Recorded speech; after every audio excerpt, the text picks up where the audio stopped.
The terminally ill black farmer who adopted 5 white children and silenced the entire state of Georgia. They called it a circus.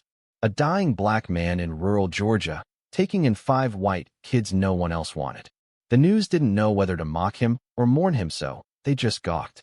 By the time the state figured out what kind of man Elijah Brooks really was, he'd already made history. Elijah had lived 62 years in silence. Not mute, not invisible, just unheard. A son of sharecroppers, he'd tilled red Georgia clay since he was 7. No college, no big speeches, just rows of peanuts and corn and long, sun-bleached days where no one asked about the dreams of a black man who owned land his great-grandfather never could. Until the diagnosis. Stage 4 pulmonary fibrosis. 6 months, the doctors said, maybe less. That same week, the story of the children broke. 5 siblings, abandoned in a trailer park outside Dalton. Their mother overdosed behind the Dollar General. No father on record. Social services split them up by default. Elijah saw their photo in the local paper, beneath an article about state funding cuts. Something twisted inside him, not just pity. Recognition. He saw in their eyes the same thing he'd carried his whole life. That raw-boned, nobody wants you kind of grief. He didn't ask anyone for permission. Just drove his rusted F-152 hours north and walked into the county office like death wasn't waiting outside in the parking lot. "I'll take 'em all," he said. The white lady behind the counter blinked. "Sir, you're not on any foster registry." Elijah laid down his deed, his will, and a single-page letter handwritten in slow, looping script. "I got land, I got a house, I got time left. Might not be much, but it's theirs if they want it." The youngest boy, Caleb, was 6. He wouldn't let anyone touch him at first. The eldest girl, Rayanne, was 12 and stared down Elijah like a prison guard. They came one by one, scattered over weeks like hesitant rain. But by Christmas, all 5 were there under Elijah's patchwork tin roof, eating sweet potato pie off mismatched plates. And the town lost its damn mind. People talked. Oh, they talked. Some called him crazy. Others, worse. Virtue signaling. Reverse racism. Child endangerment. One neighbor even filed a report claiming Elijah was building a cult. The sheriff showed up, hat in hand, apologizing.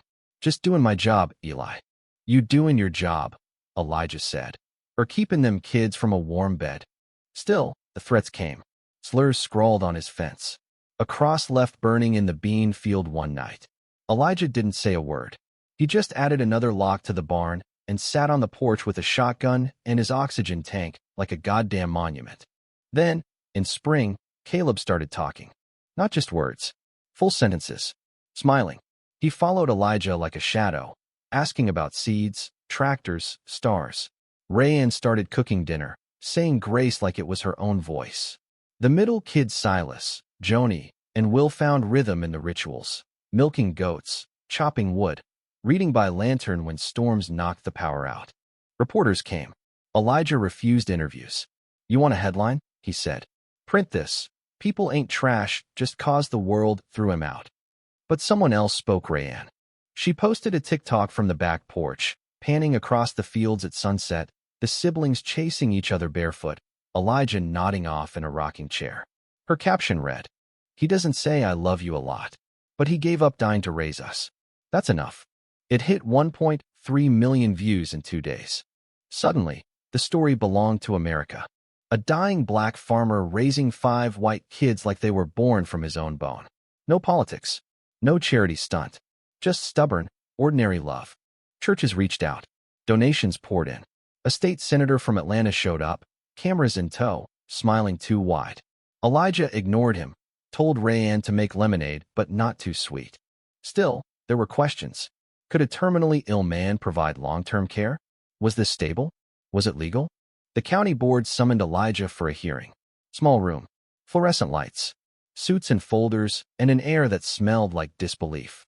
"Mr. Brooks," a woman asked, peering over her glasses, "do you really believe this arrangement serves the best interest of the children?" Elijah's voice rasped, dry as the dirt outside. "They eat 3 meals a day. They ain't been hit or touched or tossed aside since they got here.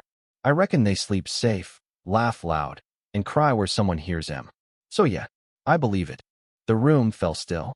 Then Rayanne stood up. "Y'all keep asking if we're safe. We weren't before. He's the only person who never looked at us like we were broken. He's the only one who told us we were enough. The silence in that room, it wasn't out of respect. It was shock. Because for the first time in a long time, the state of Georgia had nothing left to say. 2 weeks later, Elijah received official guardianship. And 3 days after that, he collapsed in the field while teaching Silas how to string beans. He didn't die? Not yet. Doctors said it was a miracle. Elijah just said, "Guess God's on Georgia time." He kept going slow, breathless, but present. The kids grew into the shape of a family. Neighbors started waving again. One even offered to fix the roof for free. The same man who'd called Elijah a slur the year before. Change didn't come in a speech. It came in elbows deep in dirt, in bedtime stories, in meals cooked by hands that used to shake with withdrawal. It came in the quiet things. And Elijah kept planting. Because even dying men deserve to see something grow. Summer in Georgia has a way of burning truth into the skin. By July, Elijah was moving slower than ever, breath shallow, steps deliberate, like each movement was a negotiation with gravity. But the farm never stopped. Not with 5 kids now calling it home. Rayanne took over the chores before anyone asked. She rose before the sun, hauled feed, swept the porch, and ran the household like someone twice her age. She wasn't just helping, she was preparing. She knew, even if the others didn't, that Elijah was living on borrowed time. One evening, as the sky melted into peach and ash, she found Elijah sitting on the porch, his breathing tube tangled slightly around the armrest. She gently untwisted it without saying a word. "Ray," he rasped. "Yeah. You ain't gotta carry everything." She looked away, blinking hard. "You did." He let out a dry chuckle that turned quickly into a cough. "That's the trick, girl. I carried it so you wouldn't have to." They sat in silence for a while, fireflies blinking in and out like slow, lazy stars. From inside, Caleb was singing off-key to a radio song, and Will was yelling about a frog in the kitchen. Rayanne turned to Elijah. "You think people change?" His answer came slow, like a seed working through hard soil. "Nah, I think they get reminded of who they could have been if the world hadn't told them otherwise." Word got out that Elijah was fading. Not from him, never admitted anything. But the local nurse, a retired woman named Miss Darlene who came every Tuesday to check his vitals, she let it slip in church one Sunday. "He's got maybe a few months," she whispered to a pew full of gossips. But the man's stubborn as a mule and twice as proud. The very next week, people started showing up. First, it was a former student of Rayanne's mom, now a social worker in Atlanta. She brought groceries and quietly left cash in a jar by the sink. Then came a mechanic named Todd, same man who used to call Elijah the last plantation Negro. He fixed the F-150 for free and didn't say a word while doing it. By August, the fence was painted, the barn roof patched. Someone even donated an air conditioner for the kids' room. And yet Elijah stayed the same, gruff, quiet, unmoved by charity. "They're not here for me," he said. "They're here 'cause these kids made him feel something they forgot how to feel." The children thrived under his slow, stubborn love. Joni, once nearly mute, started drawing pictures of the animals and tacking them to the fridge. Caleb wrote Elijah a poem called "The Farmer Who Couldn't Breathe But Loved Me Anyway." It made Elijah cry for the first time in 30 years. But not everything was peace. One night in early September, a truck drove by and fired a shot through the mailbox. No one was hurt, but the noise shook the house like thunder. The kids huddled in Elijah's room, Rayanne dialing 911 with shaking fingers. The sheriff came. Same one as before. "This ain't right," he muttered, staring at the dented mailbox. "People don't know how to deal with what they don't understand." "You mean love?" Rayanne snapped. The sheriff didn't answer. After that, Elijah agreed to a security system, though he grumbled about the damn cameras. Rayanne installed them herself with YouTube tutorials and stubborn determination. Meanwhile, the story refused to die. A journalist from the Washington Post showed up unannounced. Elijah turned him away twice before letting him sit on the porch with a tape recorder. The article went viral.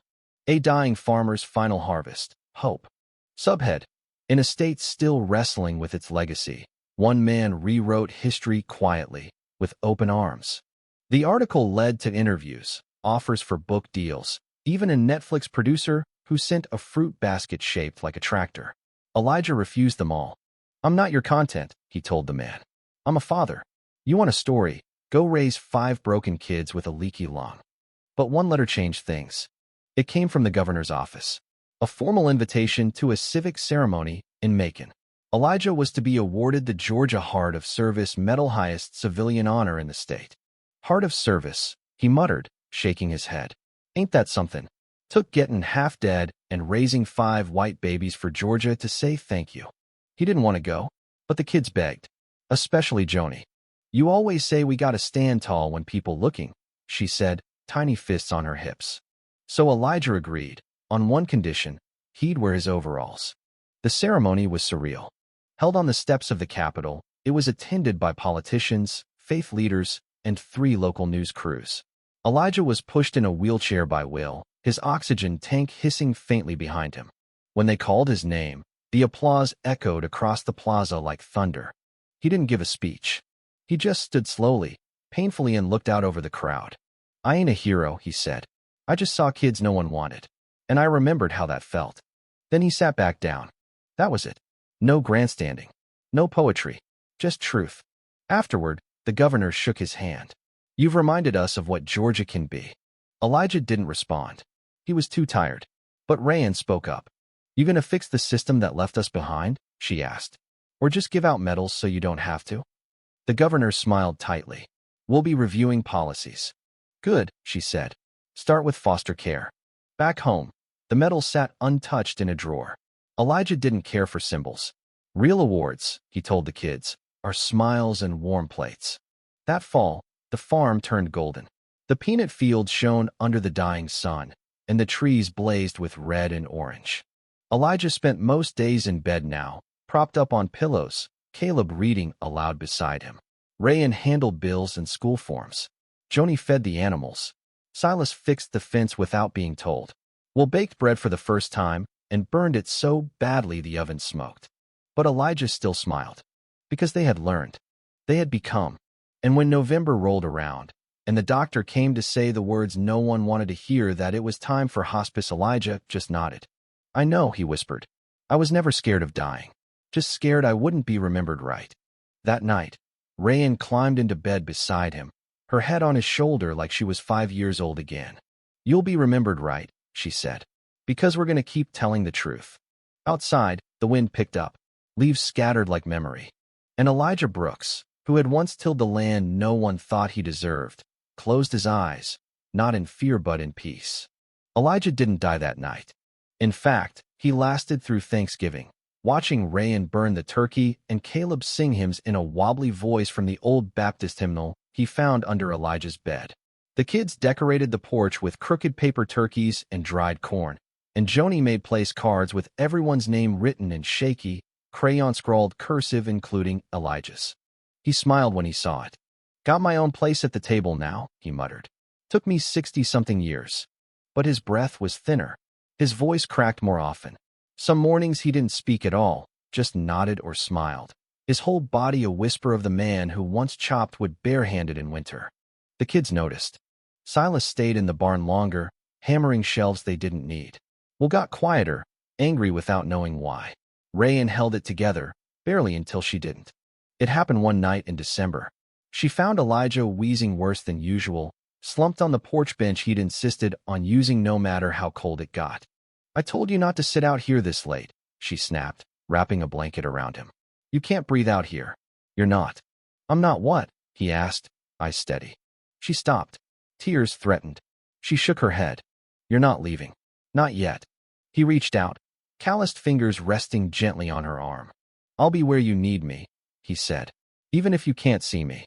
She broke then, sobbing quietly into the crook of his shoulder. He didn't say much. Murray didn't need to.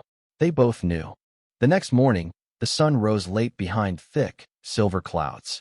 Rayan opened his door with a tray of oatmeal and found him already awake, staring out the window. You ever seen snow in December? He asked. She shook her head. Maybe today's the day. But the snow didn't come. Not then. Instead, more visitors arrived. Letters poured in. Handwritten notes from Tennessee, South Carolina, even as far as Oregon. One came from a retired foster care worker in Michigan. You did what most of us only dreamed of. You proved we were wrong to give up. Another was from a black farmer in Alabama. You made me proud to be a farmer again. Rayanne read them aloud in the evenings while Elijah dozed, one hand resting on the dog-eared quilt his own mother had sewn when he was 10. And then, the documentary crew came. This time, Elijah agreed. Not because he wanted fame but because Rayanne asked. "It's not about you anymore," she said gently. "It's about what comes after." The crew was small, 2 women, 1 camera, 1 boom mic. No studio lights. Just questions. "What made you do it?" they asked on the first day.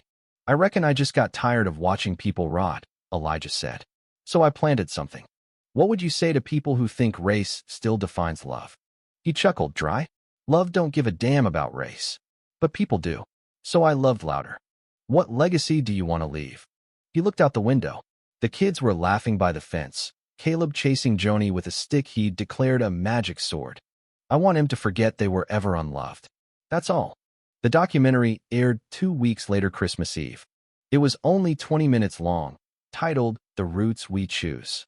No background music, no narration, just Elijah's voice, low and worn, intercut with footage of the children working, cooking, living. By midnight, it had over 1 million views. Rayanne didn't tell him. Not right away. Instead, she sat beside him in the dark, watching his chest rise and fall like shallow tide. "You changed the world," she whispered. "And they don't even know how much." New Year's came quietly. A cold snap turned the fields hard. The pipes froze once, and the boys spent a whole morning trying to thaw them with hairdryers and curse words. Elijah stayed mostly in bed now, but every so often, he asked for the front porch.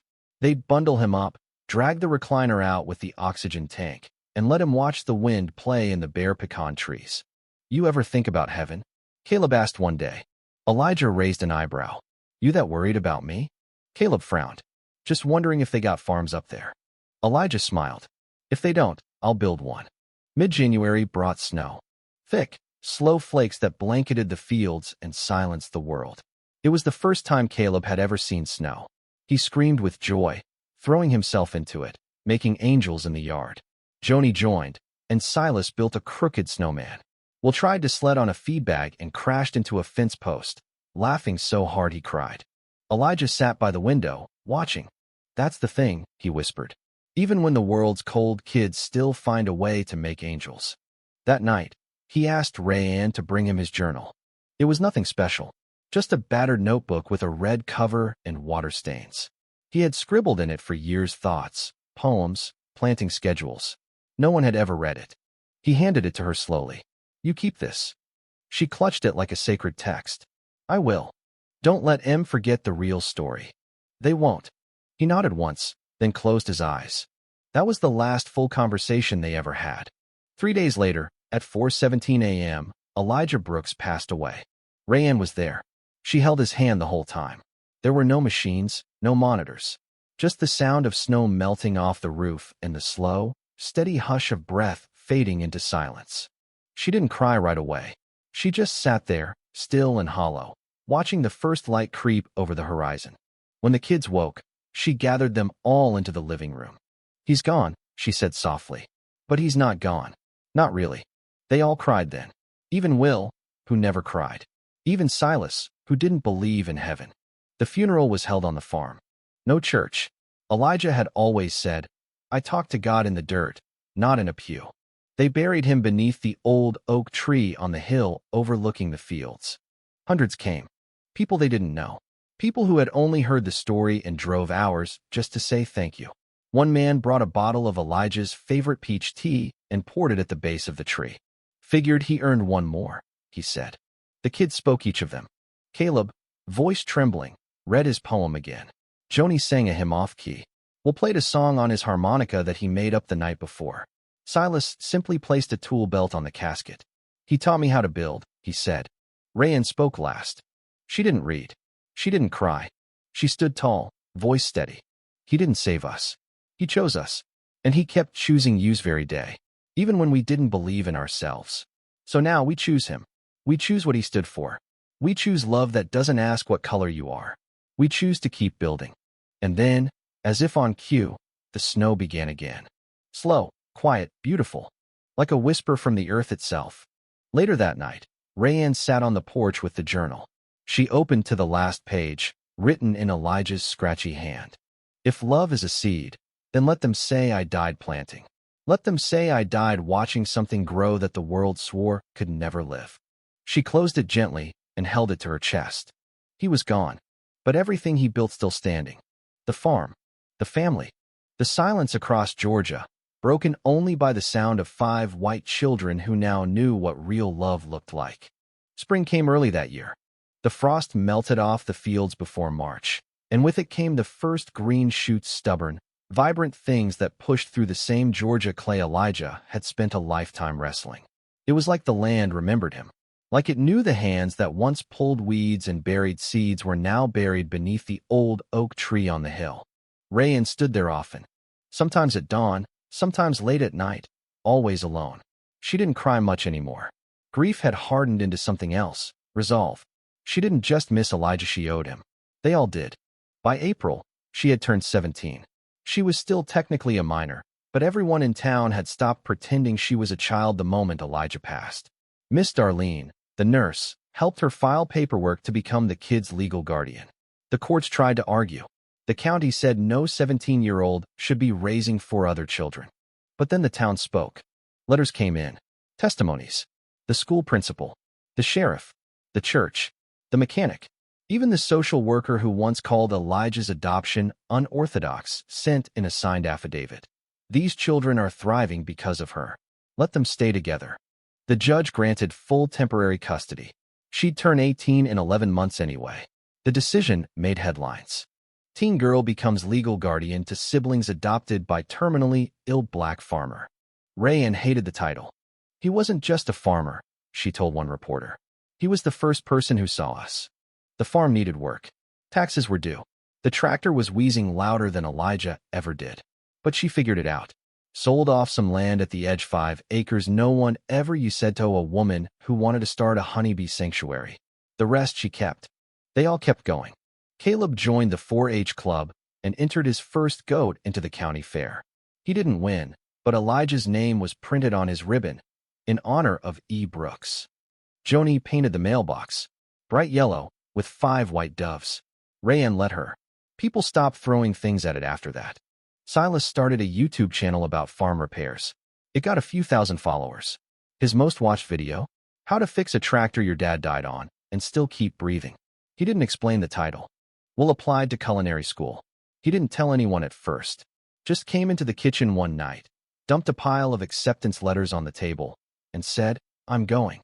Rayan hugged him so tight, he dropped half the letters on the floor.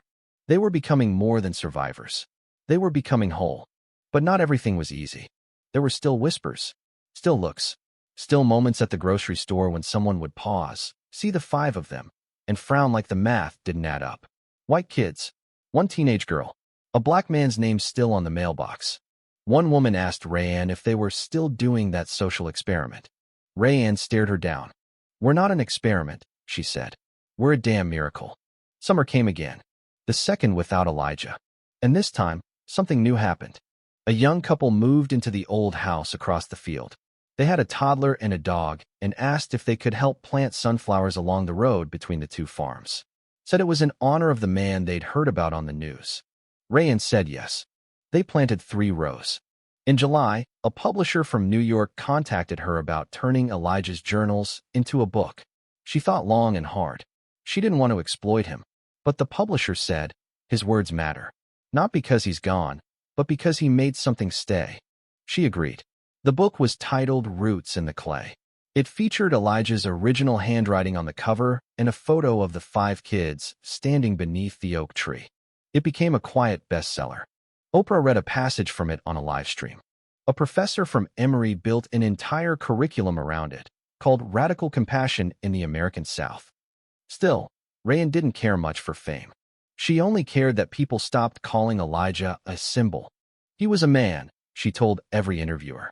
He loved deeply. He fought silently. And he made us believe we were worth saving. That fall, something else happened.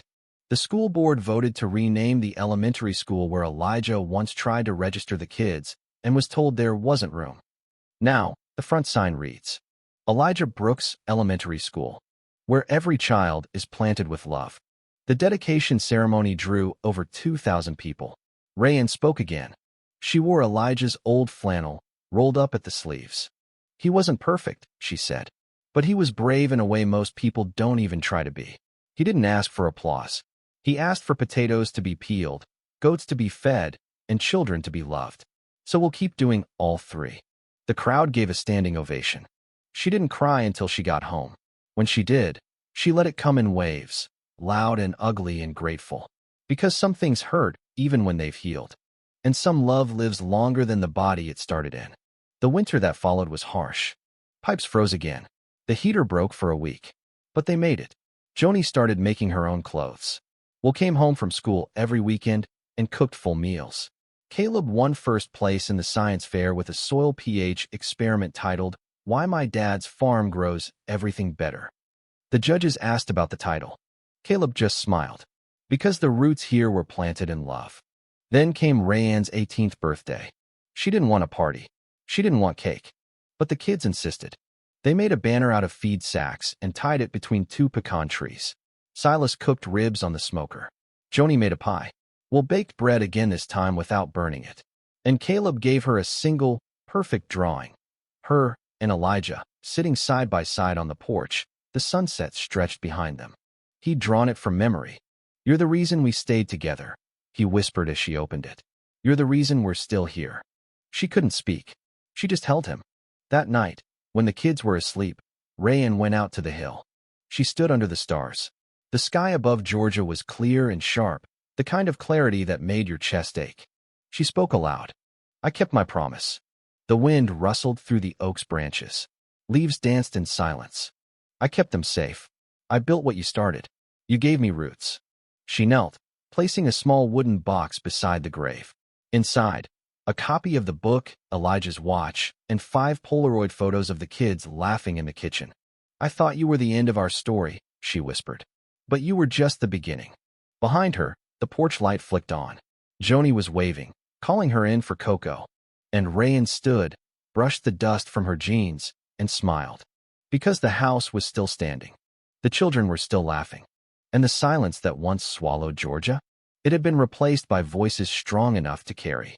Voices that began with one man who decided to love 5 strangers like they were his own. Voices that will never be silenced again. The end. Thank you for listening. If you find it interesting, please like and subscribe to follow the next stories.